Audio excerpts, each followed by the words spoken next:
Alam mo na daw to pero sasabihin ko pa din.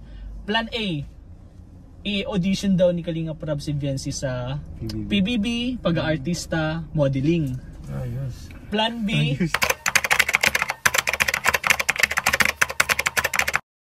Ayun. So yan, good morning, good afternoon, and good evening po sa lahat mga kalingap, no? Ito po lang inyong lingkod, siyempre, Batang Elio po. Nagbabalik para bigyan naman po ng reaksyon itong mga napapabalita ngayon, guys. And actually, nakakagulat po, ano?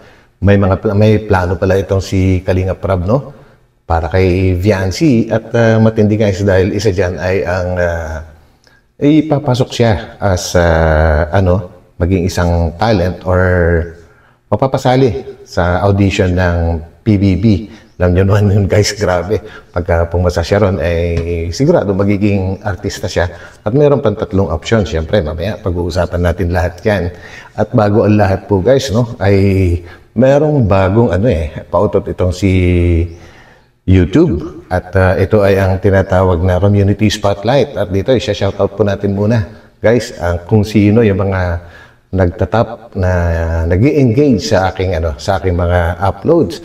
Pinaka po yan, guys, mga laging nagko-comment, mga laging nagla-like or share, yung mga ganyan po. So unahin na po natin, guys. Ang pinakauna ay walang iba kundi si Miss Carla Lorena. Yan po, 100 plus po, guys, ang kanyang engagement.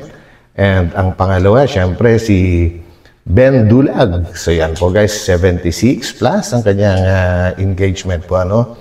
And ang pangatlo, walang iba kundi si Miss Judith Reyes. So shout out po sa inyo lahat at maraming salamat sa pag-i-engage po. At syempre ang pang-apat po ay si Mr. Gary Pentecoste. So yan po. At ang last naman po, dahil 5 lang po yung pinapakita ni dito, pang-5 ay walang iba kundi si Sally Baine. Yan. Shout out po sa inyo lahat at maraming salamat po sa pag-i-engage sa aking mga uploads, no? Ang pagko-comment, pagla-like and share ay malaking tulong din po sa akin yan, guys, dahil mas maraming likes at mas maraming mga comments, mas lalo pinapakita po ni YouTube sa ibang mga viewers po ito. So yan, shout out po and maraming salamat sa palaging pag-i-engage. And syempre, huwag po natin kalimutan ang buong team Kalingap po, sa pangunguna ni Kuya Bal Santos Matubang, Ate Edna Vlogs, Kalinga Prab, Ma'am Jackie, at sa lahat po ng mga Kalinga partners. So yan, guys, samahan po ninyo ako at tuloy-tuloy na to. Let's go! Cause I don't give a fuck what you say. yes sir.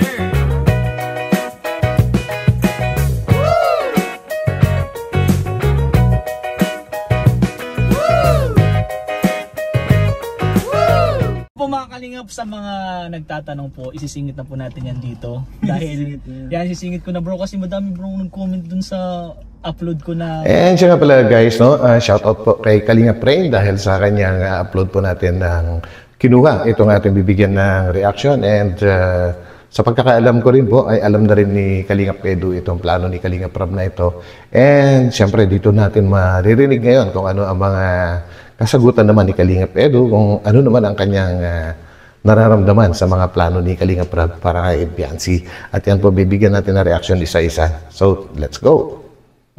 Ano daw ba plano ni Kalinga Prab kay Viancy? Yun. At syempre, hindi ko pa lalampasin na tanungin si Kalinga Edu. Yun. Ano ba talaga ang gustong piliin ni Kalinga Edu sa plano ni Kalinga Prab? Naku! Sabihin ko, hindi ko alam, bro, kung alam mo na daw to pero sasabihin ko pa din. Plan A, i-audition daw ni Kalinga Prab si Viancy sa PBB, pag-aartista, modeling. Ang lupit, guys. Well, bakit kaya naisip ni Kalinga Prab yun, no?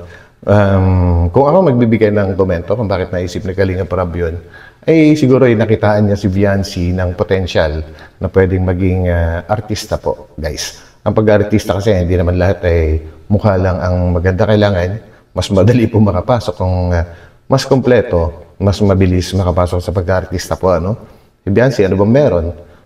May magandang mukha, may magandang pangangatawan, may magandang kutis, at may height. Ano pa? And may angkin talino din, guys. So yan, may talent din siya. Nakakasayaw, nakakakanta, So yun yung mga pinaka-basic na, basic na features na kailangan para maging artista. So yun guys, so pwede kasi at magugustuhan naman kaya ni Kalingap Edu kung sakaling matanggap nga sa pagka-artista itong si Baby Biancy. Naka po. Ang daming pogi doon, guys. Ako, Diyos ko. Pero siyempre, tiwala lang. Tiwala lang kailangan dyan. Di ba, guys? So, tuloy po natin. Plan B, pagiging flight attendant, yung pangarap ni BFC. Plan C, bro, ikaw na daw. Okay. Regarding sa Plan B, parang napanood ko lately yung pinakalas na upload po ni Kalinga Prab, no? Yung sa Q&A. And parang bigla nga po nagbago yung decision ni Viancy. And hindi ko alam kung ano po yung hindi po natin alam kung ano yung mga naging dahilan niya kung bakit parang gusto naman niya na mag-nursing na lang. And kapansin-pansin nga po habang tinatanong siya ni Kalinga Prab, at that time, sa Q&A na yun, no, bago sumagot itong si Biancy, ay napapatingin muna siya kay Kalingap Edu. Sa tingin nyo guys, hindi kaya napag-usapan nilang dalawa ni Kalingap Edu kung ano yung kukunin na course sa college nitong si Biancy. Alam naman po natin lahat guys na dati, bukal open na open si Kalingap Edu sa pagsasabi na hanggat maaari ayaw niyang magkalayo sila syempre. Pag naging flight attendant ka naman, palagi nasa malayo. So yun, siguro nga ay napag-usapan nila. Siguro yun. What I mean is not sure. So, punta naman tayo sa next question. Hala bro, kasi pag kinasal naman daw kayo, ikaw na magdidesisyon yan, kayo na magdidesisyon. At yung 4... Malupit yung pangatlo guys na option. Na ang sinasabi ay si Kalingap Edu nang bahala. Dahil kapag ikinasal naman sila, ay sila na ang dalawa magdidesisyon. Matindi yun. Kumbaga para sa akin yun pinakamadaling option. Kung ako lang kung ako si Kalingap Edu, syempre So pakinggan naman po natin yung last. So, hindi pa siya ganun kasigurado kasi ayaw pa ni Biancy yung pagbablog. Magka-YouTube channel si Biancy. Sa tingin mo bro? So yun, yung pang-apat na option pala guys is yung magiging vlogger pagdating ng araw. Itong si Biancy. And since talagang alam naman po natin na ilang beses nang sinagot yan ni Biancy na wala siyang plano na mag-vlog. Pero syempre guys, hindi pa naman kumbaga anytime pwede namang magbago ang decision ni Biancy kapag naramdaman niya talaga na gusto din niyang mag-vlog. Pwede. Andyan si Kalingap Prab, andyan si Kuya Val na pwedeng makaback up sa kanya, buong team Kalingap, and syempre lalong-lalo na si Kalingap Edu po na talaga nga namang todo back up kay Viancy. And ang sabi nga ni Viancy dati guys, ay pwede naman daw siyang tumulong kahit hindi siya mag-vlog. Well, pwede talaga yun. Kahit sino po ay na-capable sa pagtulong ay hindi na kailangan mag-vlog. Pero syempre, napakalimitado naman nun guys, na wala kang vlog. Kasi alam naman natin, nakikita na natin yan sa mga vloggers, kagaya nga po ng Kalingap, na doon nila kinukuha talaga yung malaking pinantutulong nila sa mga tao sa pamamagitan po ng pagpa-vlog. Ayan, nakakapagpabahay, nakakapagpaaral, nakakatulong sa bawat pamilya po, maraming ayuda. So yan guys, so yun po yung resulta ng pagbablog ng Kalingap, maraming natutulungan. So hindi naman siguro sarado yung pintuan ni Viancy regarding po sa pagbablog. And ito ang pinaka-aantay ko sa lahat ang matanong si Kalingap Edu kung siya, para sa kanya, ano namang alin sa apat na yon ang kanyang pipiliin. Ako, mayroon na ako hint dyan kung ano talagang pipiliin ni Kalingap Edu. Plano ni Kalingap Prab, okay lang naman yun bro. Kasi plano pa lang yun bro. Tama. Wala pang decision dyan si Biancy, pero may plano pa din yun. May plano si Kalingap Prab. Anong masasabi mo bro? Grabe, nakakagulat, ang daming Pero may mga option, di ba? Oo, daming option ni Biancy Yan yung maganda kasi guys, pagka isa kang Biancy, talagang marami kang options. Kagaya nga po niya, napag-usapan natin kanina at yung mga katanungan, yung mga options, lahat po pwede siya doon ABC. Ewan ko kung anong nangyayari sa future. Mhm. Depende sa kanya kung anong trip niya. Kung gusto niya mag-flight attendant, mag-nursing, mag-vlogging. Suportado lang siya sa akin. Gusto niya sumama lang sa amin. Okay lang. Yun. Guys, yun yung pinaka-the best na sinabi ni Kalingap Edu para sa akin na kahit alin doon ang pipiliin ni Biancy, talagang susuportahan niya. Grabe ka, Papa Eds.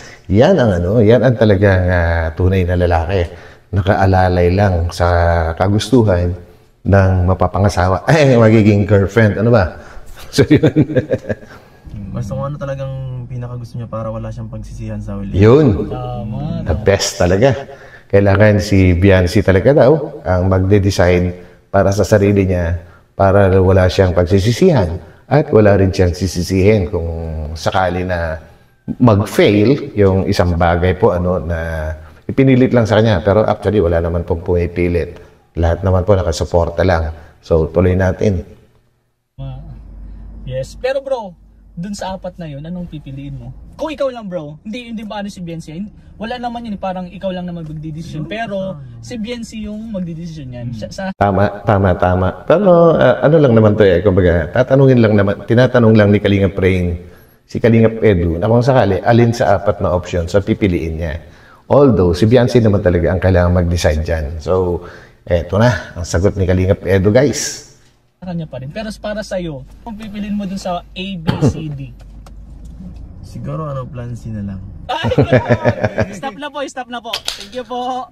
Of course. Siyempre naman guys, kahit naman po siguro sino ang talagang pipiliin ay yung plan C. So yun guys, alam niyo naman siguro kung ano yung plan C po na yung pag sila ikinasal ay pareho na silang bahala kung ano yung gusto nila at magdedesisyon.